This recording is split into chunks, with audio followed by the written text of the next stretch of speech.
तनी बच के रैया हो, बच के रैया हो, बच के रैया हो। आजमगढ़ के हई तनी बच के रैया हो, हमनी से ये गोरिया तनी हट के रैया हो। चढ़ल बाटे जवानी कंट्रोल करा हो, चढ़ल बाटे जवानी कंट्रोल करा हो। तोहर गर्मी ये बाबू तर देहब हो, तोहर गर्मी ये बाबू तर देहब हो। जवन कैले बाड़ा, जवन कैले बाड़ा नखरा हम झाड़ देहब हो, जवन कैले बाड़ा नखरा हम झाड़ देहब हो। सुना आजमगढ़ के आई हो छोरा।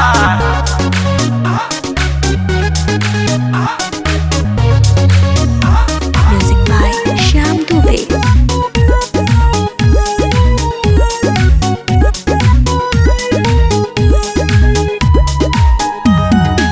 सुनाए बाबू करन नखरा, तोहरा जैसन के घुमाइले हम, घुमाइले हम, घुमाइले हम। आवा पजरिया सट के रहा, नैना से नैना मिलाइले हम। काहे तू मूड गरमावा ताड़ू हो, झूठे नजरिया मिलावा ताड़ू हो। तू ना देखलू ये गोरी आजमगढ़ियन के हो, तू ना देखलू ये गोरी आजमगढ़ियन के हो। तोहर गर्मी ये बाबू तर देहब हो, तोहर गर्मी ये बाबू तर देहब हो। जवन कैले बाड़ा, जवन कैले बाड़ा नखरा हम झाड़ देहब हो, जवन कैले बाड़ा नखरा हम झाड़ देहब हो। अरे तनी बच के रहा, बच के ना तो टंगा जइबू। Music by Shyam Dubey.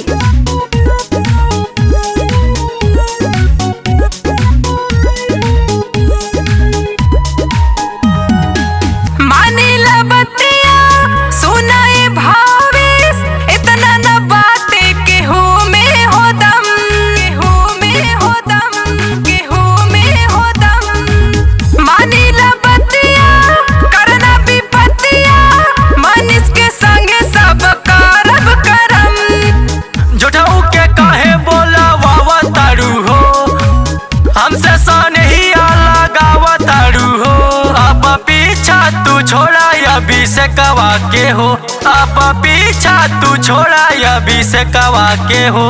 तोहर गर्मी ये बाबू तर देहब हो, तोहर गर्मी ये बाबू तर देहब हो। जवन कैले बाड़ा, जवन कैले बाड़ा नखरा हम झाड़ देहब हो, जवन कैले बाड़ा नखरा हम झाड़ देहब हो। अरे आजमगढ़ यूपी 50।